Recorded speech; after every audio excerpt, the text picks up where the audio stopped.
Welcome to another episode of Founders Club. Today I'm out here at the beach trying to get some fresh air while we are all inside and social distancing. Today we got a very exciting topic. We're going to be talking about virtual open houses and how you can really win on Facebook with Facebook Live and doing virtual open houses. We're going to be talking to Thom, who is the founder of Elevated REM. He's an expert at Facebook marketing in the real estate space, and he's going to share lots of gems with us on how you can win right now in today's market with virtual open houses. Let's go. Very excited to be talking to Thom today about an exciting new strategy that he's been working with agents on and winning in today's market. And we're going to be talking about virtual open houses, how to do them, how to promote them, and how to implement them into your business right now. So without any further ado, Travis, thanks a lot. And if anybody's out there, just before we jump into this, I want you to give us a thumbs up, give us a high five, let us know you're listening, let us know you like what you hear. If you have any questions, just type them in the feed down below and we will get to those at the end or throughout the presentation, depending on what feels good. So why don't you first tell me about how did this come up? How did this strategy start for you? So this strategy started for us, I want to say about a year and a half ago, where we were first doing it for actual in-person live open houses. And we were seeing people that, were in our group and our platform that were trying to create open house ads, but weren't getting a lot of traction. So what we decided to do is say, let's think about this more like a multi-step funnel, which is that we need to create more brand awareness about the open house. And that we know historically that most people that attend an open house in person are typically like 90 days to 160 days down the funnel, right? They're kind of like more towards the bottom of the funnel. So if there's a way for us to promote an open house, but then focus on how do we retarget those individuals and then retarget them with a Facebook lead ad and turn them into actual prospects. So we took one of our clients through it, and he started doing that for new construction homes. And it was like the first 4 weeks, he got 3 sales. Each sale was around like $635,000. And wow, they weren't even his listings. So he was going to a new construction home builder and saying, hey, do you mind if I promote your listings? And he created a Facebook business page just for new construction homes. Then he went to each individual new construction builder and said, can I promote your listings as an open house? He'd promote them as an open house, would run the ad for about 10 days to 14 days and, looking at their open house schedule. And then he would basically then retarget anybody that interacted with those open house ads. So that was like the first kind of stage where we saw, okay, this works. And then after that, it really kind of came back to life a little bit more now that there's a virtual open house. So we said, let's try and do the same thing, but how about we leverage the free content using a Facebook Live and then being able to then take that content. So first, you got to think kind of like the boots on the ground, which is your organic strategy of the Facebook Live, right? Letting your homeowners know that you're doing it, friends and family, kind of touches your sphere of influence a little bit, and then downloading that video and then kind of working the progression of those other steps. So it's really kind of like a 2.0 open house mini funnel strategy now with a virtual open house component to it. And run me through what you just said there about the developer. How many did he do and to sell those 3 houses? Walk me through that again. Yeah. So what he would do is he didn't have any listings, right? So he would basically talk to a new construction developer and say, I see that you guys have an open house coming up. Can I promote that open house for you? And if I get the leads, I'll bring the leads to you. I'll, sell your property faster. And they said, yes, that sounds great. So then what he did is he then created a basic page that was all about new construction developments. Then he created an open house, or basically a Facebook event on those business pages for each individual open house. And I think there was like a handful of open houses in staggered times. And so he kind of had one, I think, planned like every other week for the next 6 weeks. And then he would take them and then basically run them as an engagement campaign in the ad manager and run them to the radius around all of those listings promoting the open house that's coming up. And then he would show up at the open house. He talked to some of those people as they came through, because he kind of made a deal with the lender. And the open house reps the new construction reps are there. But the most important, valuable piece of that were the people that interacted with the event ad and said, yes, I'm going, or maybe, or I'm interested, or they just looked at it and didn't touch anything else, right? They just clicked on it, but didn't say I'm going. All of that activity allowed him to then create a custom audience of all of those individuals that interacted with those events. And then he would run a Facebook lead generation campaign using a Facebook lead ad, basically offering a list of all the new construction properties that you can buy in that same price range, using the similar kind of imagery in same area.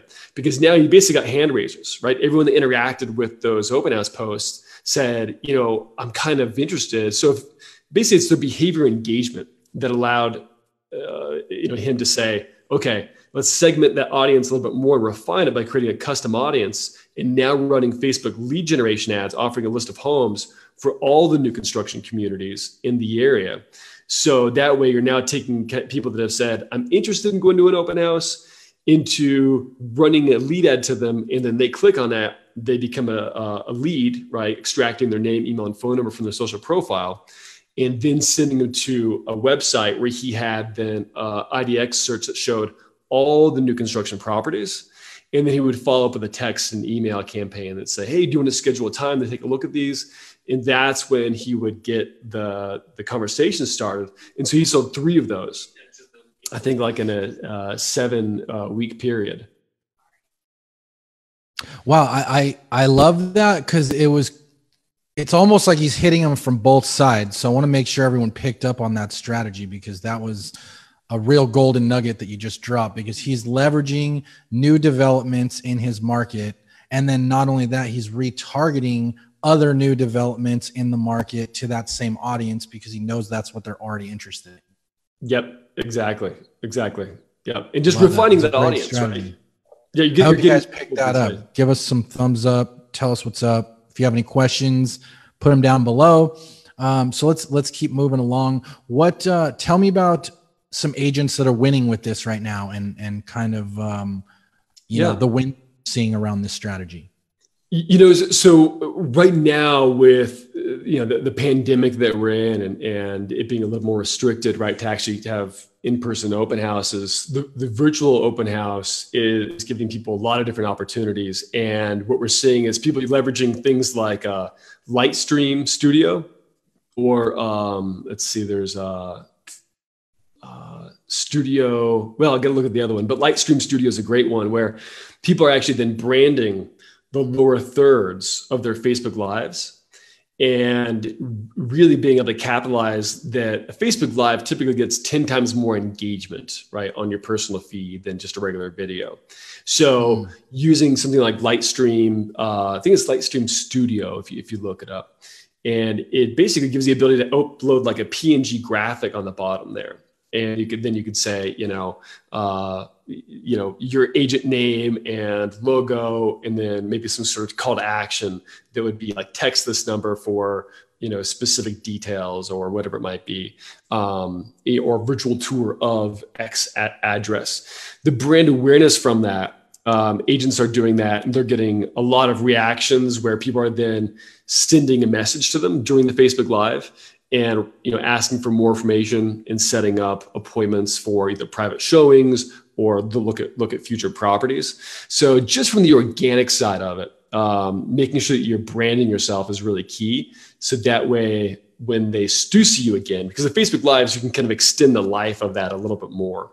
But I think it's smart that people are actually doing that. So the agents that are doing that, they're either branding themselves on the Facebook Live and getting private messages sent to them afterwards. Some of them are then taking those Facebook Lives, and then when they download them, they then republish them as a video view campaign.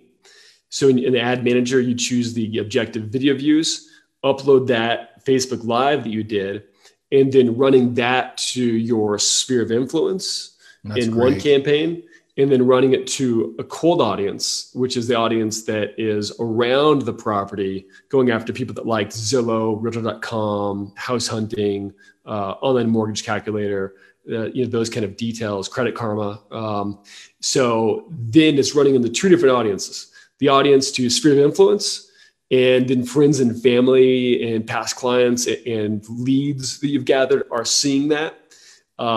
Which is creating some more conversations. And those conversations have been interesting to see. Most of them aren't comments on the actual ad.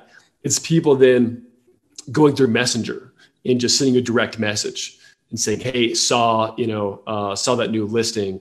And that's where we're seeing people actually get a little bit more results and conversations is directly through Messenger when they see the actual video ad. And then the other one is to the cold audience. They're seeing you do a Facebook Live. And then what happens is anyone that watches like 50% of that video, well, now, I would go in and you can create a custom audience of anyone that watched, let's say like 25 or 50%, all the way up to 100% of that video. So now you've got a custom audience of those people that actually spent that much time. And the reason why I say 50% is most Facebook Lives for like virtual tours, just depending on the square footage of the home, is probably going to be around like 15 to 25 minutes. Which is kind of an ideal time to get, a lot of stuff in there. But if someone watches like 25, 50% of a 15-minute video, then they're very interested, right? Yeah, extremely interested. Yeah, they've put together a lot of time. So the more views you can get on that ad, the video view ad of the Facebook Live that you did, you downloaded and uploaded as a video ad, then the better you can then refine that audience to say, now I'm going to create a custom audience of people that watched 25% of the video or 50% of that video. And then I'm going to run, let's say, like a Facebook lead ad, offering more details about that property to send them to a single property website or other properties like it. And then that way it's a great kind of top of funnel lead magnet that refine that audience. And now you can run ads to them and turn those prospects into actual leads. That's great. So it sounds like the real magic on these is turning them into an ad afterwards and leveraging that ad to not only be a video ad that you can drive paid traffic to, but also to send to your sphere and to, further leverage on other social media channels. Yes, pretty much. I mean, you got to, at the end of the day, think that, distribution is key, right? We can have, amazing content, but if we're not distributing it, it doesn't have any traction. It's like a gorgeous Lamborghini without an engine, right? It looks pretty, but without an engine, it's not going to go anywhere. So the ad spend and creating an ad campaign and really kind of extending the life of that content is absolutely critical, especially right now, because you can get so much more reach and so much more engagement. Like right now, I have a video ad that I'm running for one of my companies, and I'm getting like, for someone to watch, I think it's like 45 seconds of that video, it cost me 3 cents for someone to watch 45 seconds of the video. How many seconds? 45 seconds. 45 seconds for 3 cents. Yeah. And it's a 4-minute video. So I'm kind of gauging on that. And the reality is I just want everyone to think about this for a second. Like when you're scrolling through your feed, how many videos do you actually watch for 45 seconds? Probably almost zero. And if you do, it's something that you're actually interested in. So this is a great strategy for driving the top of mind awareness and getting people to raise their hand when they're interested, stuff like that. Yeah. And that's really, most of the campaigns that I'm focused on now is really just analyzing the data of who's interacted with a video.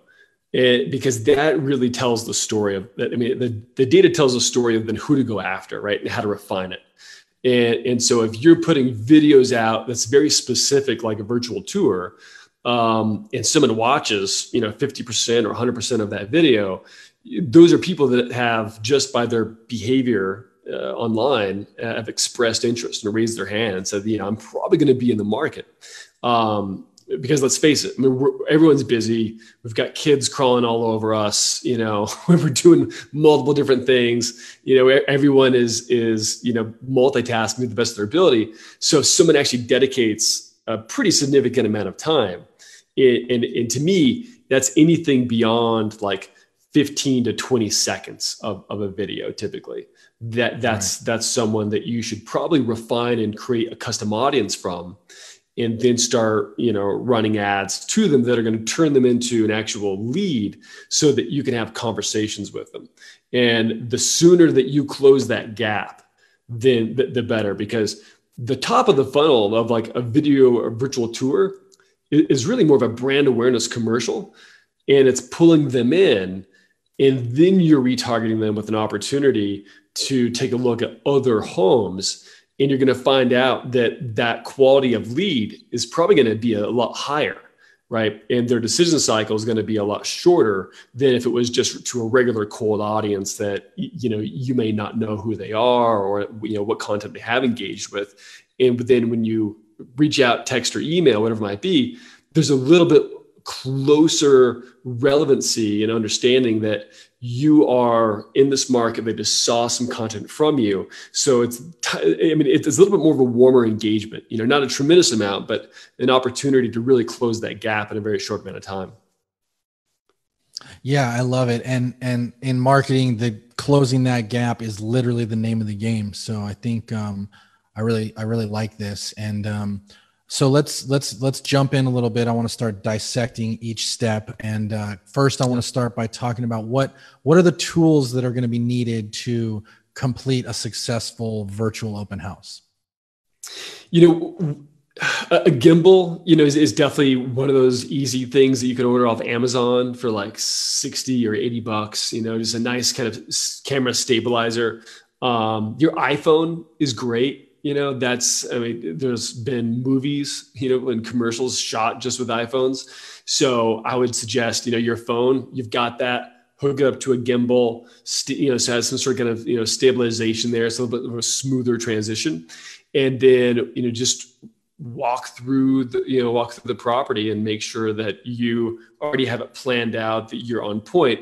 If you're going to go the extra mile and then broadcast it, in a different format, where you want to add like actual, branded content on the lower thirds to brand yourself, then you're probably going to look at like Studio, GoPro as an app, or Lightstream Studio, and download those. And it's a little bit more of a professional tool, a little more polished. There's a little bit more work involved with those. So for those that want to take it to the next level, those are the tools. But it sounds like for the most part, it's just a Facebook business page, an iPhone, and then some maybe simple post editing will do the job. Yeah, exactly. And I would do the video, I would do the live on your personal page first. And that way you get a lot more reach, tag the homeowners in there. And that way, they're excited, they're happy, they're going to share that live. It's going to get more engagement as it gets shared. And then you have the opportunity to just download it from there and then move towards your business page and then start to leverage that content for the next kind of steps. And then Capwing, which is, I think it's like kapwing.com. I think they've got it's a free service that I use to just quickly compress videos and get the right type of placement for like IGTV and Instagram and stories. Cool. Yeah, I love that. It sounds like a good tool. And just to recap kind of what you just said. So go live first on your personal page, which I think is a good distinction. Go live on your personal page so you get the most engagement.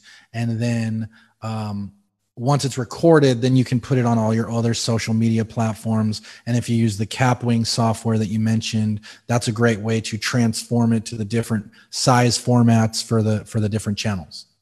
Exactly. Yeah. And I would, so there's kind of two channels here we're kind of talking about. Which is one is the organic strategy. So the organic, where you're creating the Facebook Live on your personal page, you download that video, you use Capwing to resize it for your Instagram, stories and for IGTV, which, those are things you should be utilizing and just posting on. and then getting it out to those, dispersing it to those channels, YouTube, whatever else you might want to use. And then the paid strategy is then where you're going to take that downloaded video, but first you want to create an event out of it, create a buzz out of it. So we're not going to publish that video just yet, right? We're going to go to your Facebook business page, create an event, take a screenshot or a photo of the property, and let them know, hey, we're having a virtual tour open house. It's happening at this time. It's about 10 days away. Then you go in and you're going to go into the ad manager and choose the engagement objective. And you're going to choose event responses as the optimization for there. And then you'll go in, basically you choose the pre-created event and say, this is the event I want to promote. Go, after the 15-mile radius of everyone around the property, plug in like Zillow, Realtor.com, house hunting, online mortgage calculator, Credit Karma, some of those kind of specific details to go after real estate related people, and then let that run. Oh, and also in that, event, you want to tell them that, you're going to message everybody with the details, of the event. So then after the 10-day run, you've got a lot of people that are going to the virtual open house. So then you can either send them all a link to, a blog article with the video, or you can do a Zoom like this and actually then do a screen share and play the video. Or then, just send them a link that goes directly to some sort of, the live that you already did, whatever it might be. And then that's when you kind of go down the route of retargeting those individuals, retargeting anyone that engaged with that Facebook event, and then offering them a list of open houses, those kind of things with like lead generation ads.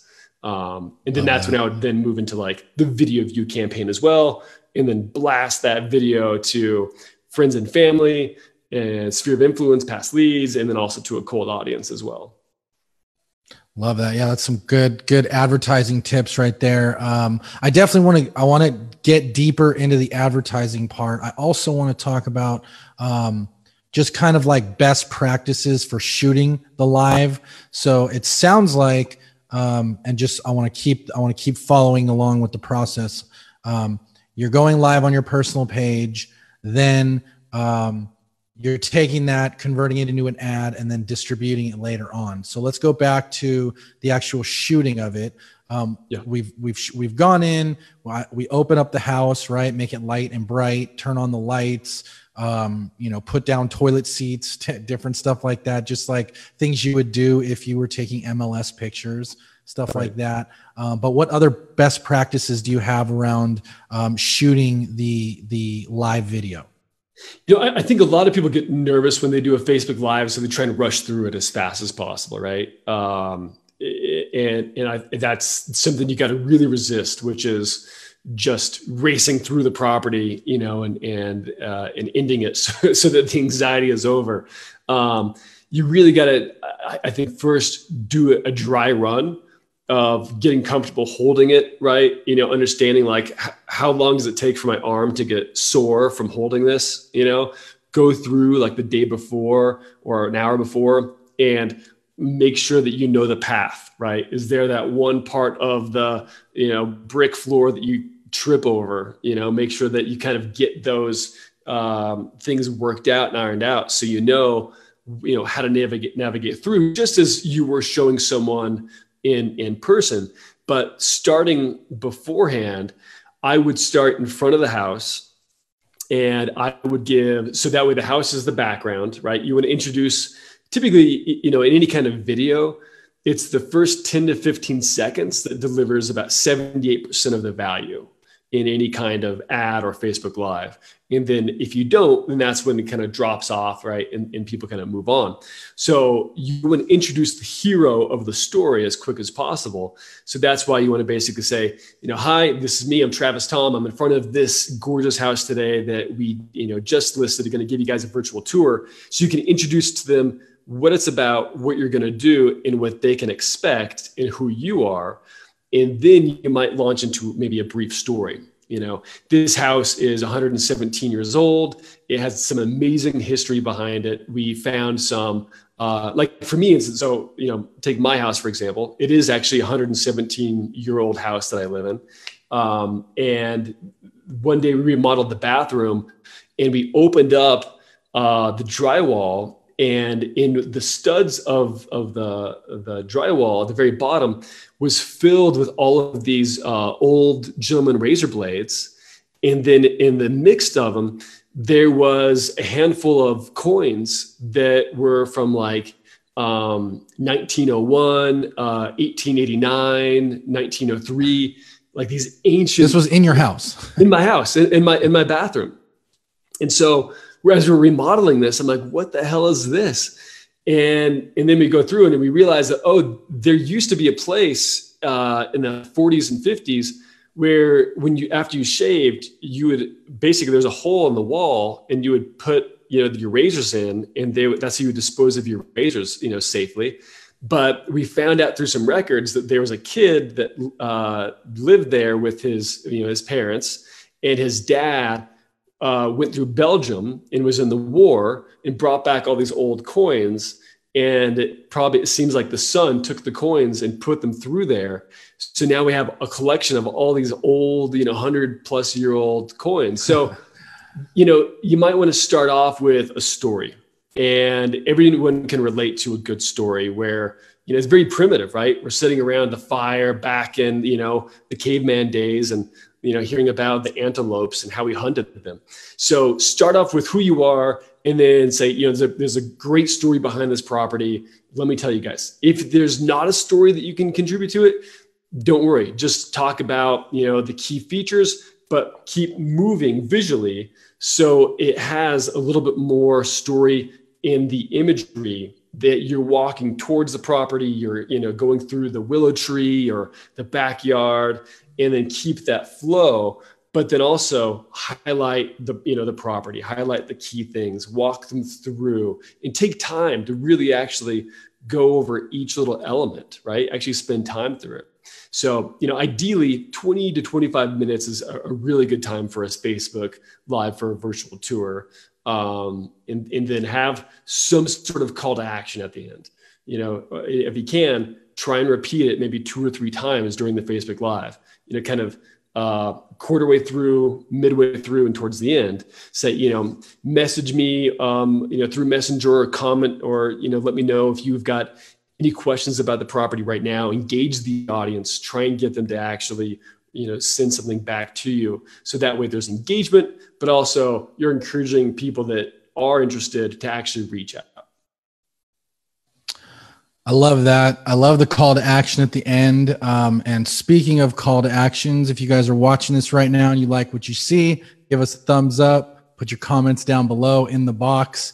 I also like a few other things that you said there, one of which was tell the story, because I think that stories, like you said, are very primitive. It's something we can all relate to, and just being able to bring out the story of a property just makes it a lot more interesting and engaging to watch.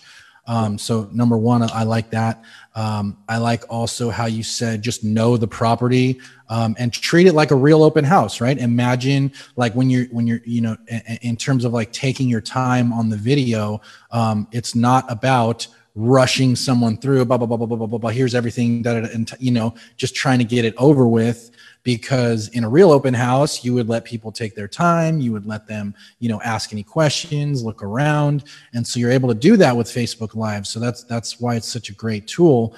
And then also there was one other thing that you said, using the gimbal to make sure that you're nice and smooth, so it's not super choppy. And then one thing I also wanted to add that I think would be a good idea is, if you are going to be using this for ads and stuff later on, you can shoot another intro and another call to action after the live video, and then you just save those on your phone. That way you've got, a nice intro that you can shoot as many times as you want, so you feel comfortable with it. Same thing with the outro and the call to action. You can just kind of make those nice and smooth so that they feel good, they come out right, and you nail it every time. That's a great point. And then another thing that a lot of people, don't really know that they can utilize is that every post that you do on Facebook, every video, every live, has a hyperlink, has its own custom hyperlink directly to it. So what I would do is after your Facebook Live, I would click on, there's a little globe where it kind of timestamp, right, on your posts. Click that. That's going to open up to the full post, the full live, whatever it is. And then from there, go into the browser, copy that the link in the browser, and then create like a bit.ly link, and then send out a mass email to all of your past leads, to your friends and family, and say, hey, just did a quick virtual tour of this brand new property. Here's the link. Would love to, get your comments and feedback. Let me know if you have any questions. So now, once again, you're repurposing that content by then emailing it to everyone. They click on that, and then it goes back to the Facebook Live, and then they can rewatch the Facebook Live, and then they can comment on it and they can engage with it. Awesome. Love that. Okay. So now we're going to go to the next step, right? So we've shot our Facebook Live, and maybe we've edited afterwards. Maybe we haven't. But then the next step is setting up a Facebook event page, correct? For the actual virtual open house itself, right? Yes. Yep. And so how does that look, and what are kind of like best practices around that? Yeah. So creating a Facebook event, you're going to that business page, and then you're going to click on creating a post. And then on that post is going to have a couple different options, like upload video or add a photo, whatever it might be. From there, there should be an event, like create an event, little kind of button there. You're going to do the create event. It's going to expand out a little bit more. And then from there, you want to upload a photo, and then the kind of headline and details about what it is. So you're going to say, virtual open house, or, join me for the virtual open house. And then it's going to have a calendar of when it's actually going to happen. So that way it will then tell people, when is the event taking place, but it'll also basically notify people as the event kind of comes up. It'll send out like a reminder to anyone that says, yes, I'm going to that. But one of the things when you upload a photo there, what I would suggest doing is using something like Canva or Snappa, snappa.io. It's like snappa.io. Is creating a graphic where you can basically have a graphic overlay and say, virtual open house, join me. So that way because right now about 90% of most campaigns, the winning result of those campaigns is the imagery, right? Mm-hmm. The actual ad creative or the image is where everyone's eyeballs are looking at, right? They look at that first, they look at the headline, and then they float back up. So wait, if I heard you correctly, because I think that's a really good distinction. If I heard you correctly, it sounds like that image that you pick is probably the most important part of the event page itself. Yes. Okay. And then in order to make a really cool one, I'll second Canva. I mean, they make it so easy, super user friendly. It's free. There is a paid version, but you can do most of the stuff on the free version. So definitely use that to make an awesome thumbnail. Okay. So we've made the awesome thumbnail. You were saying? Well, in another kind of thing that you reminded me of is, so there's been internal tests and studies with Facebook where for the real estate vertical specifically, that the exterior curbside image of a home gets a much higher click-through rate than the interior image. And we've battle tested it on a lot of our campaigns. So make sure that you have an exterior image of that home, because that's another huge gem right there. So just think about that when you're creating your thumbnails. Use external pictures, because this man spends a lot of money on Facebook testing different ads, and if he's got that information, that's pretty much gold right there. And what's funny, it's the reverse for renters.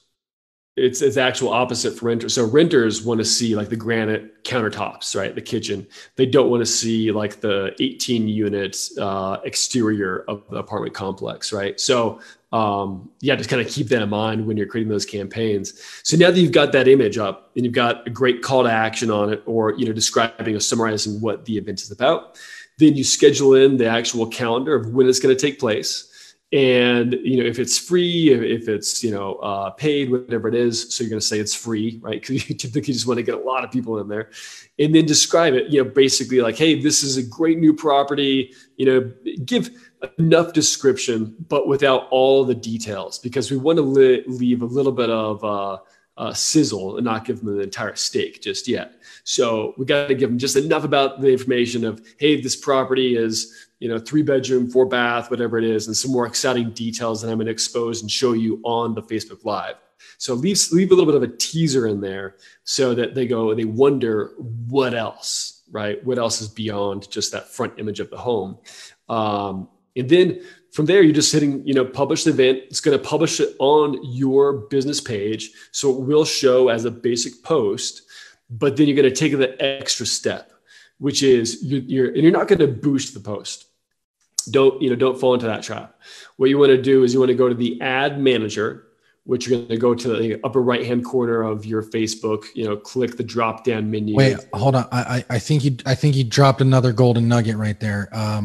Did you just say that to not boost the post and instead to actually make it an official ad inside of Ads Manager?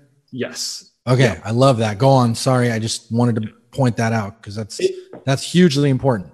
Yeah. Because boosting a post is called PPE, which stands for page post engagement.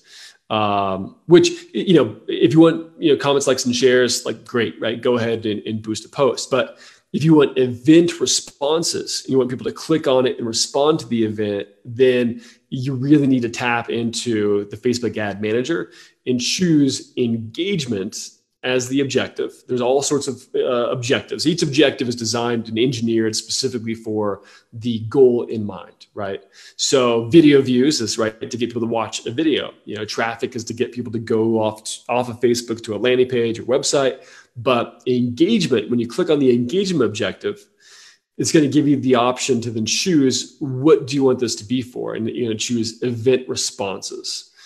And then from there, it's going to open it up. And then that's where you're going to have opportunity to create more targeted audience. So that's when you're going to say, okay, I'm going to go after people that looked at, so Zillow, Realtor.com, house hunting, online mortgage calculator, pre-qualification, lending, let's say Credit Karma. That's kind of like the top ones that I would suggest that are targeting interest of people that are most likely have shown that they're going to be buying a home in the near future.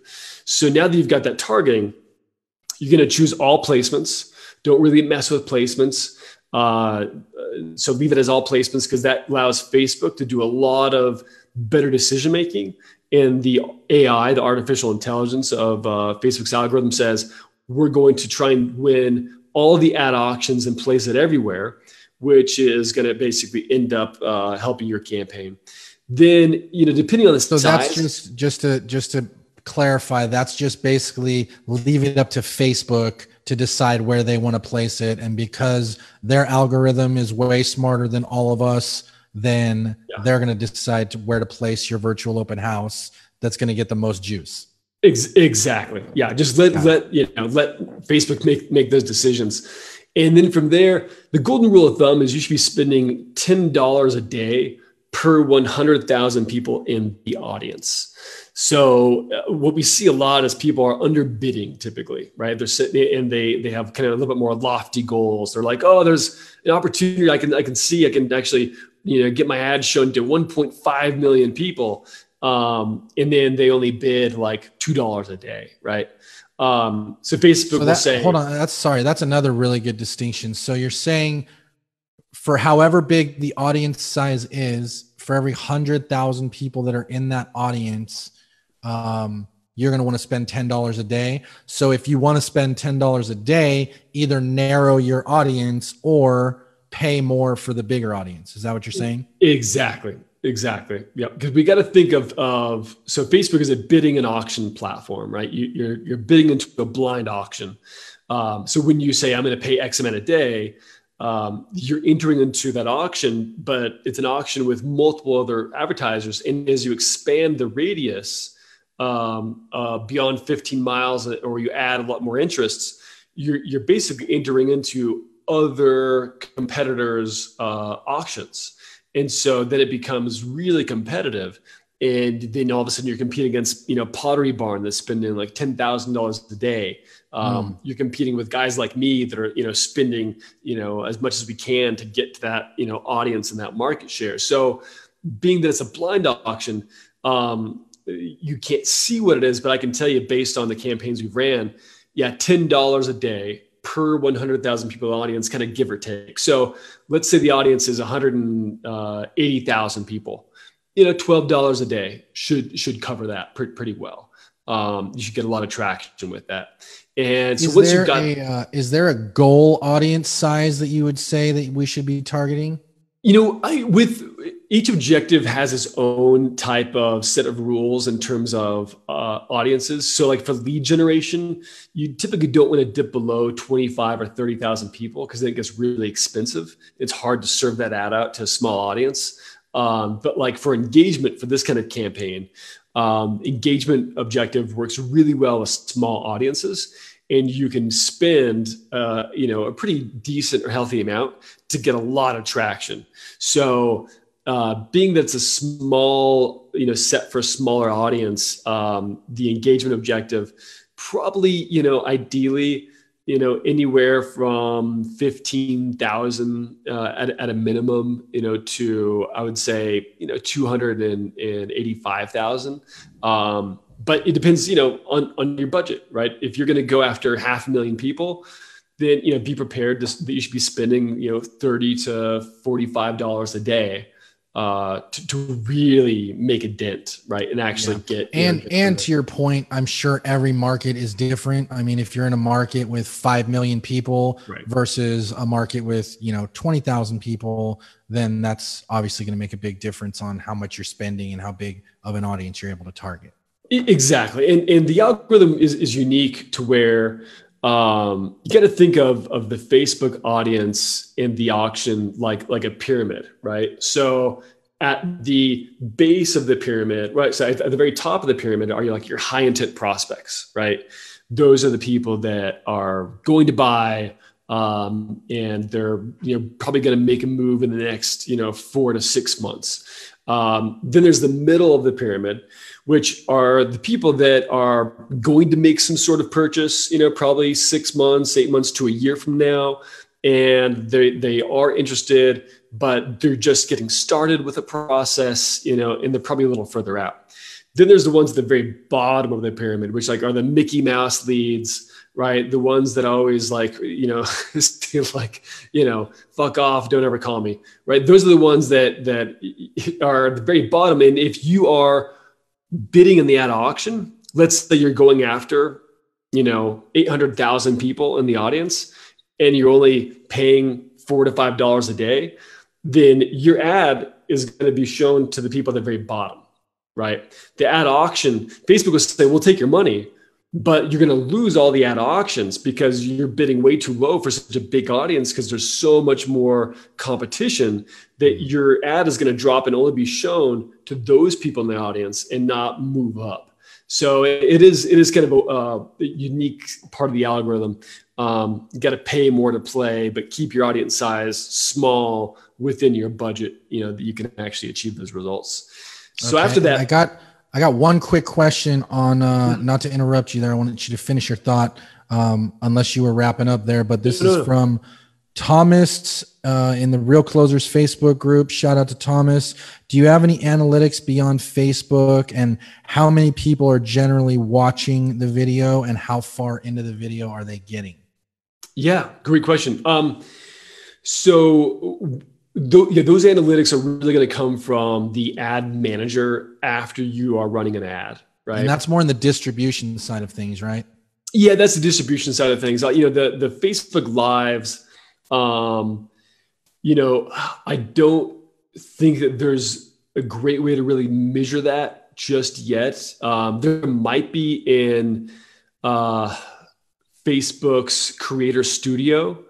So, if you can go and Google that, Facebook Creator Studio, And it's probably going to take you to a page you may have not seen before. It's kind of a nice like Easter egg, which is you're going to get into a Facebook Creator Studio and log in, and you're going to be able to then see some of that content. I don't believe Creator Studio actually pulls from a personal page. I think it's all business page. And that's where you can actually see where people interacted and at what point. Yeah. And to your point earlier, I think we want to reiterate, it's not about the live. The live is kind of just to get it done and to do the walkthrough and to showcase the house. Right. But the real magic happens with these on the back end, on the distribution side, which we're about to get into here in a quick second. Yep. So did you have a thought you wanted to wrap up on that event page stuff?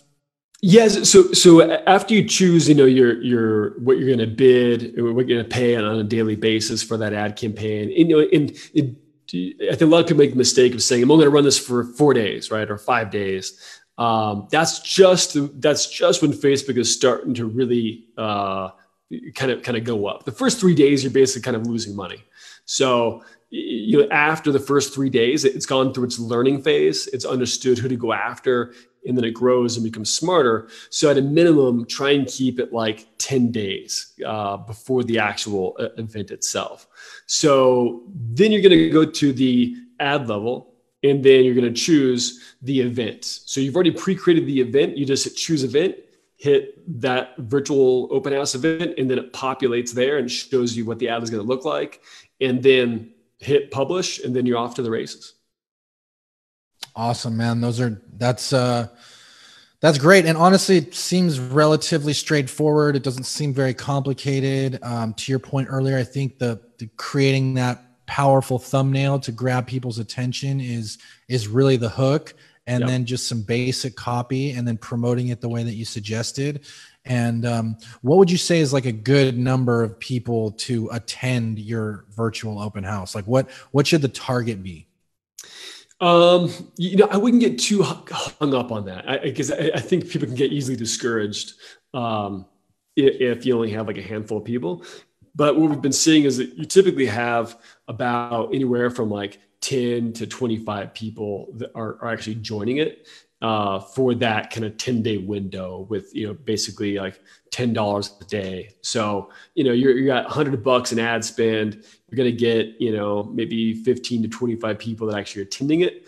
But what part of the extra magic is, right, is that it's been more than 10 to 25 people that have actually engaged with that open house event. Right. There's typically probably going to be more like, 200 to 300 people that have clicked on it, looked at it, said interested, maybe I'm going, but they don't show up. So it's that engagement that's on the ad that gets kind of sticky. So then that way you can then build a custom audience after the campaign's done and run ads to those, a couple hundred people. And then start to turn them into actual leads, right? Right. And so to your point, you're basically using this as number one, content, number two, a lead generation strategy, and number three, a way to grow and develop your retargeting list. Because to your point, as you're retargeting those people that are watching, let's say 20% or more of your 20-minute video, that's going to be people that are really interested and they've seen you, so they know you, you've built some rapport, you've built some trust, and then you can continue to retarget them with, to your point, other listings in the area, hot properties, how to pre-qualify for a home, any sort of, whatever your tripwire is, that your front end giveaway, but just continue to retarget those people down the road. Yeah, exactly. And, if you have the opportunity to do this, I would continue to build those virtual open houses in a sequence. So that's where we've seen the most success is, let's say you have 4 listings, right? Make sure that then you do a virtual open house for each one of those listings so that every 10 days, you've got a new fresh campaign going out, because the people that interacted with that first one, may see it, they may interact, they may not, but then you're going to be exposed to more people in a group on the second one, the third one, the fourth one. So now let's say we've got 200 people, right, that have engaged with each one. right? They necessarily haven't shown up, but they've engaged with it. We can build a custom audience. We've got 4 of those, right? So now we got 2, 4, 6, 8. We've got now 800 people that you're now pulling into a custom audience. And then you're, basically retargeting them with other opportunities to see more stuff. So the more that you build that, what we call your top of funnel content, the bigger the audience that you can have your own pond to fish out of over time. Great, man. That's really good stuff. I think that you can really leverage these really hard is what it sounds like. And I think that that's where the real magic happens is building this, this retargeted list over time, which is something that I know you talk about a lot. It's something we talk about a lot. And just the importance of just building that custom audience up over time, sending these things to your sphere on social media, different stuff like that. Do you have any sort of best practices around the actual advertising side in terms of now that it's a polished up, we've done the event's gone great, we've engaged, we've built some lists. Now, what about the back end? I know you said you separated into cold traffic and retargeted traffic, right? Yeah, exactly. Yeah. So I would, not to make it too confusing, I'm going to try and kind of dissect it a little bit here. I would still take the video content that you have now, because now this is post Facebook Live, right, on your personal page. This is post open house virtual event that you promoted.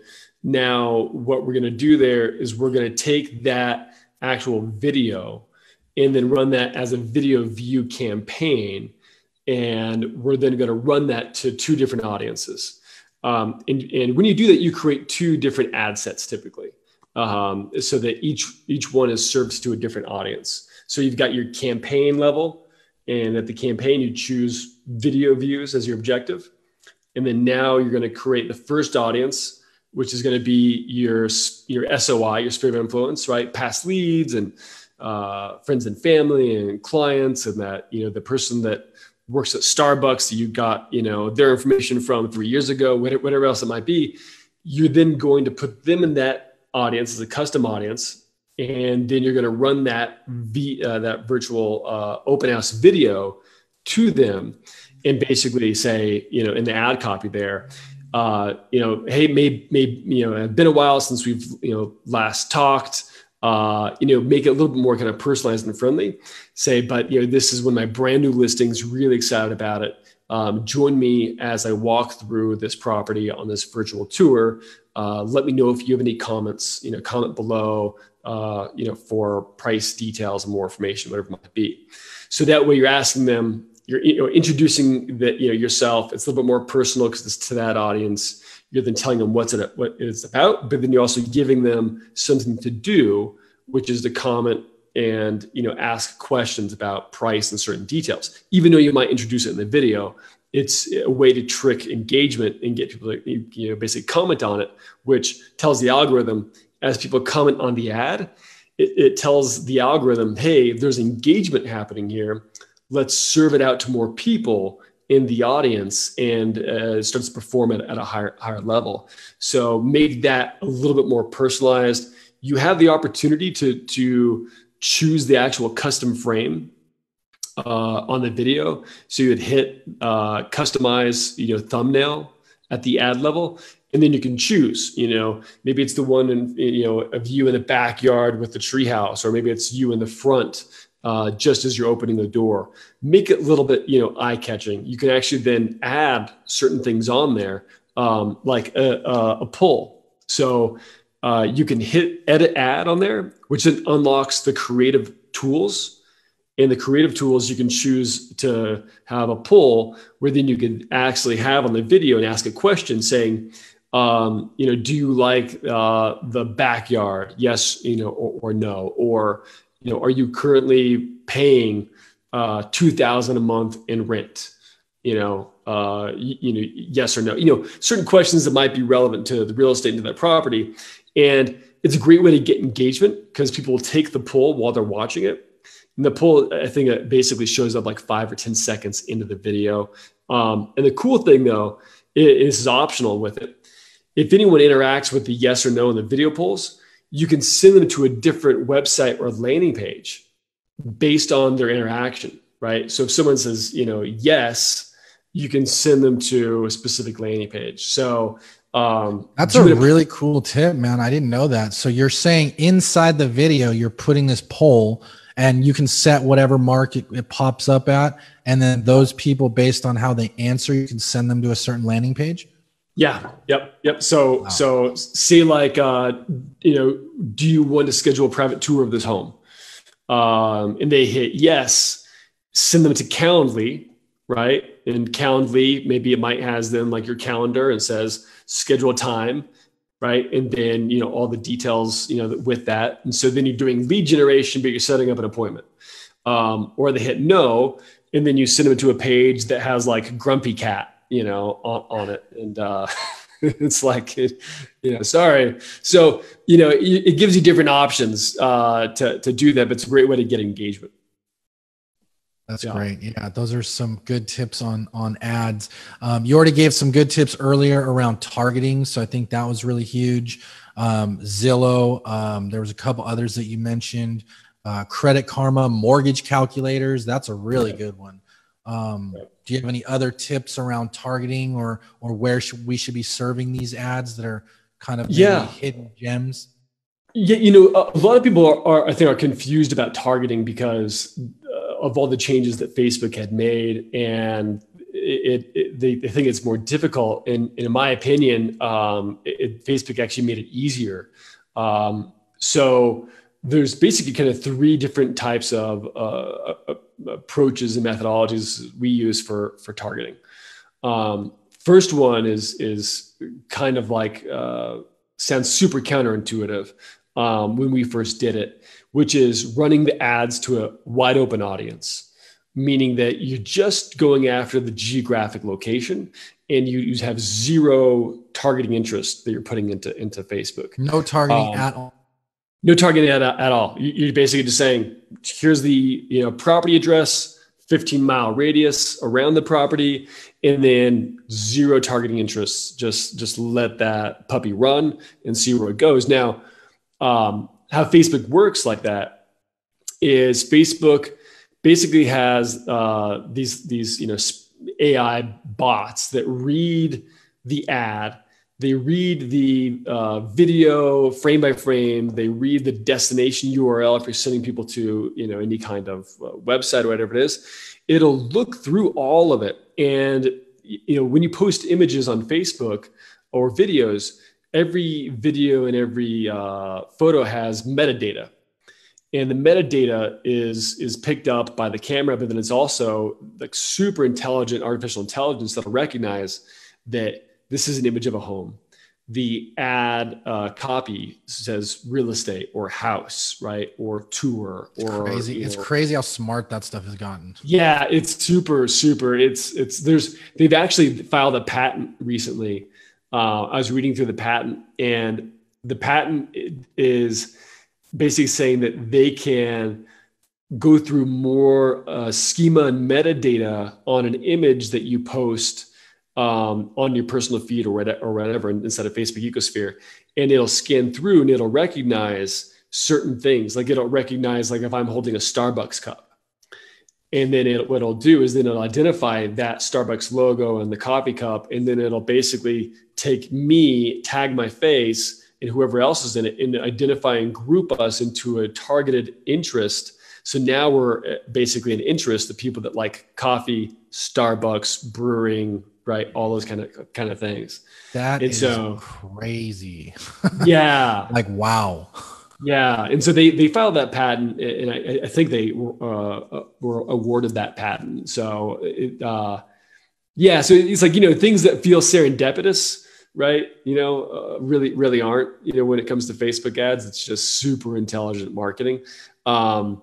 Hey, wait, I have a real quick question for you. And this just popped into my head as you were saying that. Is it true that they're listening through the phone? Because it's weird that like when you talk about something totally random not related to anything. Like if you need, oh, I need a new baby crib or something. And then all of a sudden you're getting at targeted ads for baby cribs, which is like so weird.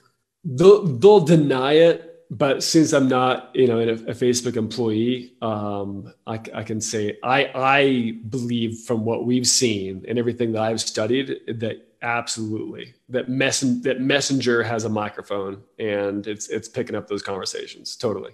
Yeah, like if they're in there and they're scanning pictures to find things that you're interested in, like there's no reason they're not listening to what you're saying and trying to do the same thing.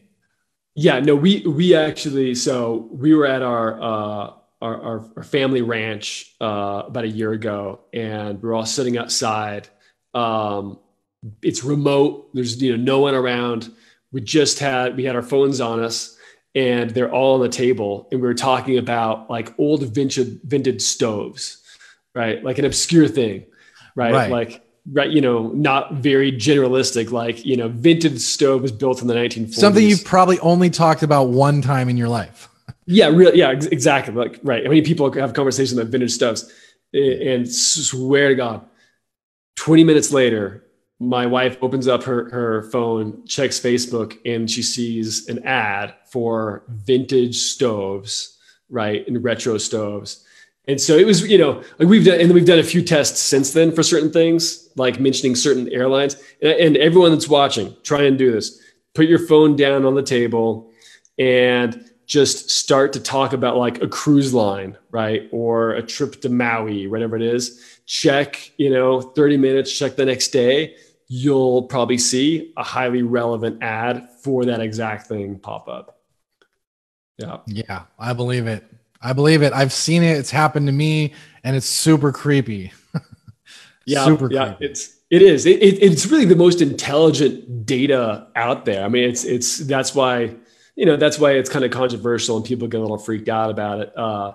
We have to trade some of our privacy. But to bring it full circle, that's exactly why the targeting is so amazing, because they're going to these crazy lengths to get data on people. And now we as real estate professionals can use that data to target homeowners and sellers and buyers to a degree that no one's ever been able to do in human history. Yeah, exactly. And you can still target investors, so, people that are a part of real estate investment trusts, wealth management, those are keywords that you can use to target people that are interested in real estate investments. A lot of people still think that those, don't exist, but they do. You just gotta start typing in every keyword you can, and then just see what comes up, and then start stacking it. And then there's always the suggest button. So if you put in like real estate investing, right, that's kind of what we call alpha stimming. Alpha stimming is where you have one major targeting word, and then below that, you'll see all the other ones kind of connected to it. Then start adding those. So I'll hit the suggest button. It'll show you then like real estate investment trust, REIT, real estate investment club, real estate wealth management, real estate, investment, real estate investing, and it'll just start stacking those. That's very cool, man. It's really incredible. So, so leverage what they're offering and use it to your advantage, I guess, is the moral of the story. Yeah, don't get frustrated and give up. I mean, I think a lot of people during the targeting changes felt like, this is no longer going to serve real estate. And, Facebook can giveth and taketh, but when they make changes, what they don't tell you is that the engineers on the back end are actually adjusting the algorithm to better encompass some of the targeting that may have been removed. And there's different ways and objectives to actually execute that. Yeah, because I mean, we all have to remember they are literally in the business of targeting people and serving them ads. Yeah. They wouldn't remove the whole industry, if it didn't benefit them. So. Yeah, exactly. And they just moved the cheese. That's all. The cheese is still there. Yeah, it's still there. You can smell it. It's still there. So A couple other strategies I just want to talk about on potential use cases for these videos once they're done. I think that these are great videos to use in all of your content platforms. So the YouTubes, the Vimeos, things like that. They're great things to use on your blog to give you a ton of content. You could even, for a couple of bucks on rev.com, get your entire video transcribed and just put the transcription with the video and turn it into a blog post. And that'll be a huge, juicy blog post that Google will like, and it'll be very neighborhood specific, which is also something that they like.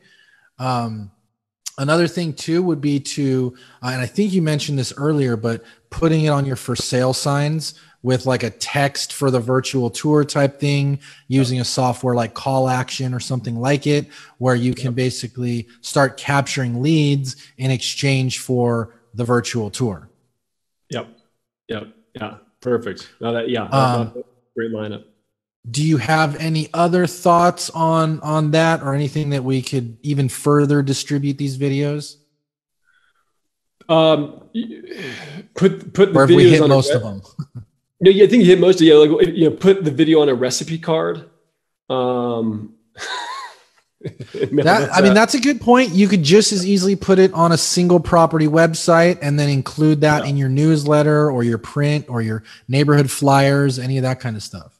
Yeah, text to watch virtual tour, I think, is a great call to action. Is a great tool because that's a great way to really generate leads, and tools like Call Action give you so much data too, right? As data append, so you can pull that lead and it'll tell you if they own a home or if they're a renter, and how many homes they own. And so then you kind of make better decisions before you respond to that prospect. But really, just kind of putting that video everywhere, giving it to the SEO, juice out there so that you can get found. But other than that, no, I think you kind of hit it. And the thing I think I like the most about this virtual open house strategy is how many opportunities you have to market it, right? Because you're marketing it live, you're marketing it as an event, and then you're taking that video and the intro outro that you made and you're turning it into an advertisement that you can run on Google, Facebook, YouTube, all these other places. And then in all of the other different marketing that we kind of just talked about. But there's just a ton of juice that you can get out of these, and a ton of opportunities to get business, to drive engagement, and just kind of grow your business. Yeah, exactly. No, it's all about continuing. How can you give that content a little bit more shelf life?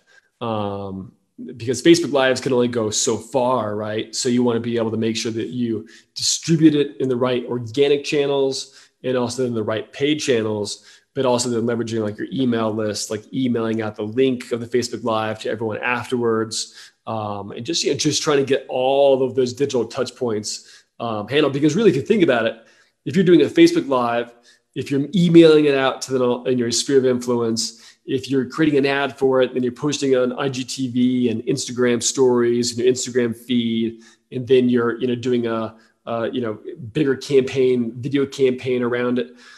You've created a ton of touch points where you're going to be hyper omnipresent for maybe 15, 20, 30 days, however long you're kind of creating those, and keeping in front of those individuals. So really, when you do this strategy, you should be getting a handful of people reaching out to you and creating those kind of conversations.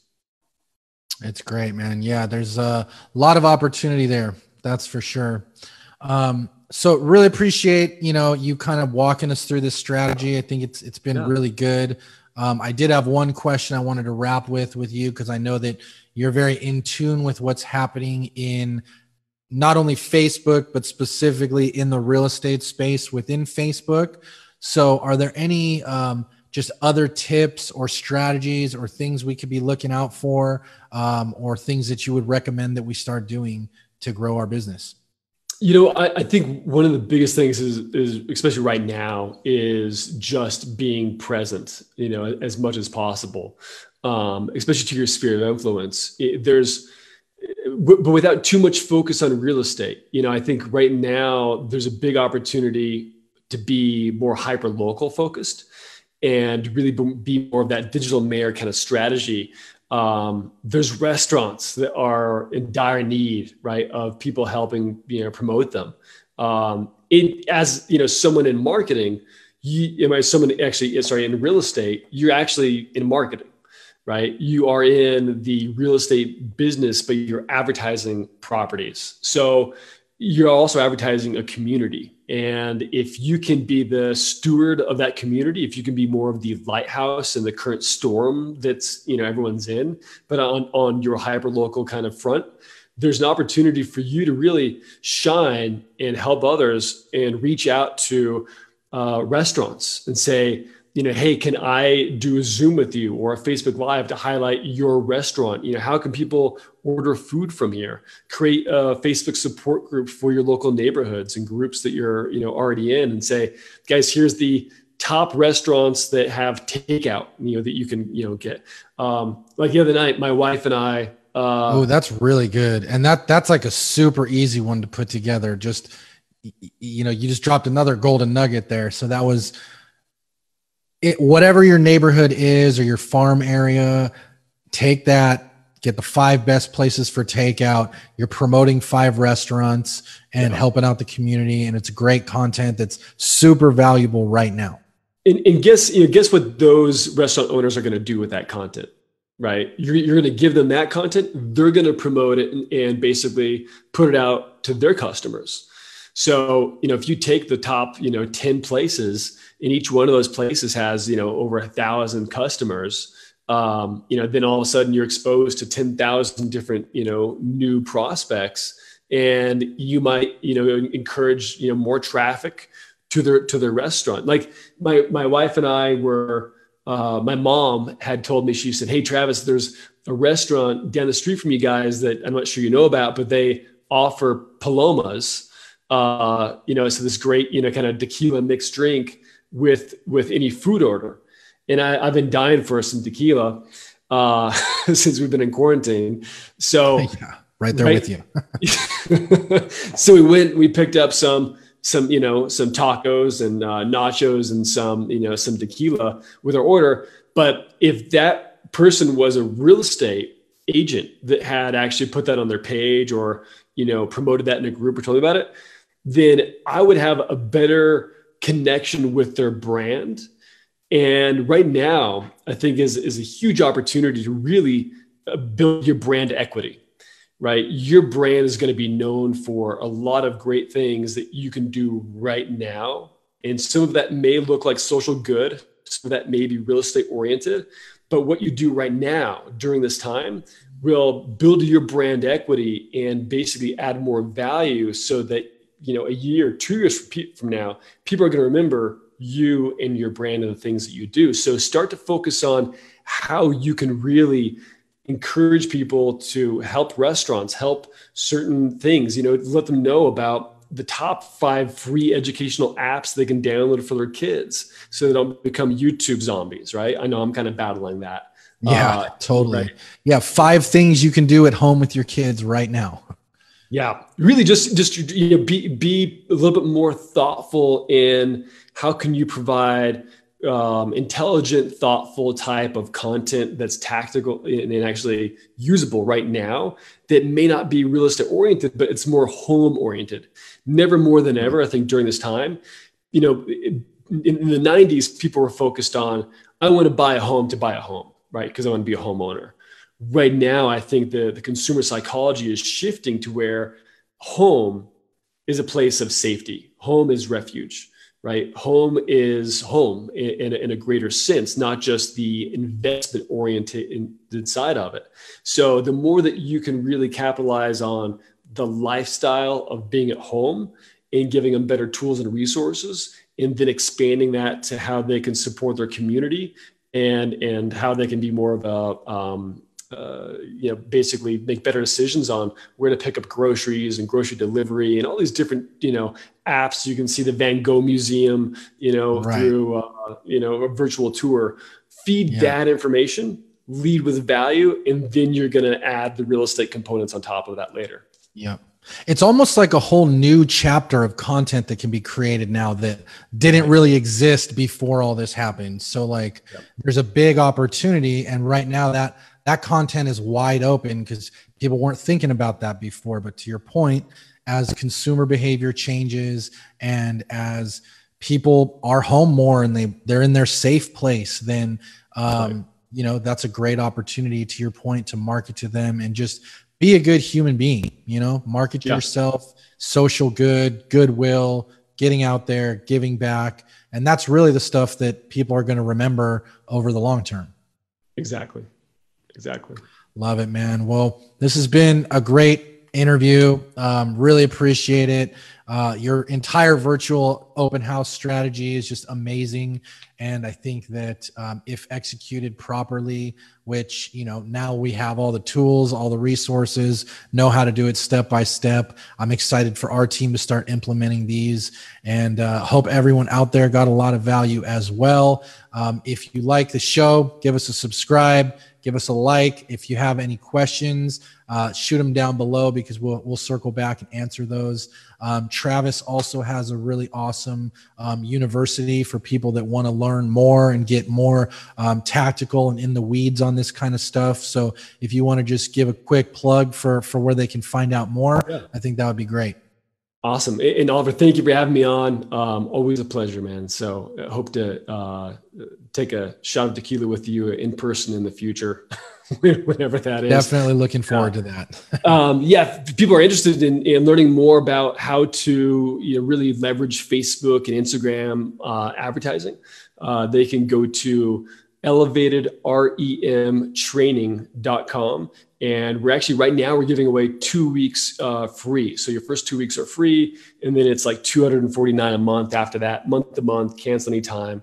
The cool part about our program is that we've got a membership website with like 350 in-depth training videos, but I'm a big believer that you also need hands-on support. So every Monday and every Thursday, we have myself and my team that are top level experts in Facebook advertising do live support calls in a private Facebook group where you can jump on. We'll go through your campaigns, we'll troubleshoot, we'll recreate a campaign for you, upload your custom audience, and navigate all those kind of things you might be going through. And then you get access to our ad design team where you can order an unlimited amount of ads, static ads, animated ads, video ads. We build it for you. So that way you don't have to think about what do I need to do for ad creative. You got a whole professional team ready to create ads for you. Very cool, man. I love it. I would say that I would highly recommend people check that out. One more time, that's elevatedremtraining.com. Yes, sir. Awesome. Well, check that out. Again, we appreciate your time and thank you so much. If anyone has any questions, just put them down below and we'll get back to them. But we'll see you on the next one. Thanks a lot, Travis. Thanks, Oliver. Good to see you, man.